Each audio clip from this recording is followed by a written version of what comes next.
ನಮಸ್ತೆ ಗೆಳೆಯರೇ, ನಮ್ಮ ಐ ವಿಟ್ನೆಸಸ್ ಚಾನೆಲ್ಗೆ ತಮಗೆ ಸ್ವಾಗತ. ಕೇರಳದ ಕೋಝಿಕೋಡ್ನಲ್ಲಿ ದುರಂತ ಘಟನೆಯೊಂದು ನಡೆದಿದೆ. ಬಸ್ ಪ್ರಯಾಣದ ಸಮಯದಲ್ಲಿ ಲೈಂಗಿಕ ಕಿರುಕುಳ ಆರೋಪ ಹೊರಿಸಿ ಇನ್ಸ್ಟಾಗ್ರಾಂನಲ್ಲಿ ಮಹಿಳೆಯೊಬ್ಬರು ವಿಡಿಯೋ ಪೋಸ್ಟ್ ಮಾಡಿದ್ದರು. ಈ ವಿಡಿಯೋ ಹೆಚ್ಚು ವೀಕ್ಷಣೆಗಳನ್ನು ಪಡೆದು ಭಾರೀ ವೈರಲ್ ಆಗಿತ್ತು. ಆದರೆ ಈ ಬೆನ್ನಲ್ಲೇ ವಿಡಿಯೋದಲ್ಲಿ ಇದ್ದ 42 ವರ್ಷದ ವ್ಯಕ್ತಿ ಆತ್ಮಹತ್ಯೆ ಮಾಡಿಕೊಂಡಿದ್ದಾರೆ.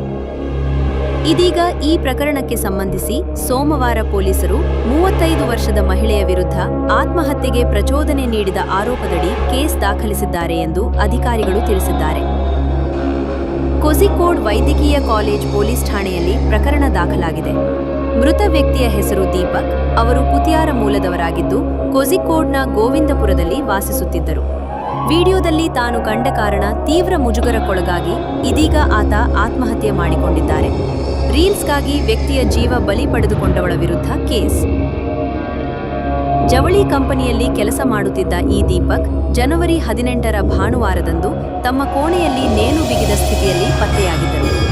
ಆರಂಭದಲ್ಲಿ ಪೊಲೀಸರು ಅಸಹಜ ಸಾವು ಪ್ರಕರಣ ದಾಖಲಿಸಿದ್ದರು. ಆದರೆ ಮೃತರ ಕುಟುಂಬದವರ ದೂರಿನ ಆಧಾರದ ಮೇಲೆ ಭಾರತೀಯ ನ್ಯಾಯ ಸಂಹಿತ BNS ಸೆಕ್ಷನ್ 108ರ ಅಡಿಯಲ್ಲಿ ಹೊಸ ಕೇಸ್ ದಾಖಲಿಸಲಾಗಿದೆ. ಇದೀಗ ಓರ್ವ ಮಹಿಳೆ ಮೇಲೆ ಆತ್ಮಹತ್ಯೆಗೆ ಪ್ರಚೋದನೆ ನೀಡಿದ ಆರೋಪದಡಿ ಕೇಸ್ ದಾಖಲಿಸಲಾಗಿದೆ. ಈ ಮಾಹಿತಿ ನಿಮಗೆ ಇಷ್ಟವಾದರೆ ಲೈಕ್ ಮಾಡಿ, ಶೇರ್ ಮಾಡಿ. ಇನ್ನೂ ಹೆಚ್ಚಿನ ಸುದ್ದಿಗಳಿಗೆ ನಮ್ಮ ಚಾನೆಲ್ ಅನ್ನು ಸಬ್ಸ್ಕ್ರೈಬ್ ಮಾಡಿ. ಧನ್ಯವಾದಗಳು.